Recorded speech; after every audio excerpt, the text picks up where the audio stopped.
这是新北市消息，再来看台中的消息。台中有一间庙，台里有一间庙叫七将军庙。这间庙是以找人甲找物件出名，当年拢会伫农历7月7号七将军圣诞的时办真侪庆祝活动。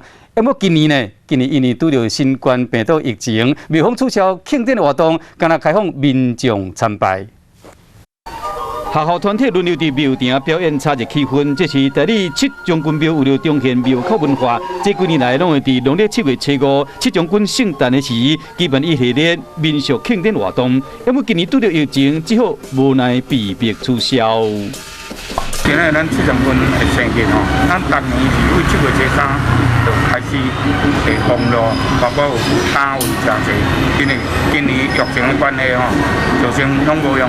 七将军庙以找人找物件出名，虽然讲今年圣诞无庆典活动，不过考虑到民间的信仰甲疫情有较回情形下，庙方决定开放民众参拜。本来还没有瘟疫的时候是很多，伊在做老爷嘞，做零下。我是给你讲真的哦，很灵哦。疫情的关系哦，规模缩小啦，就拢用咱这个资源。信众拢有挂嘴安，保持社交距离，虔诚参拜。庙方做好人流的管制嘛，祈求疫情早日的消散，好大家会使恢复正常的生活。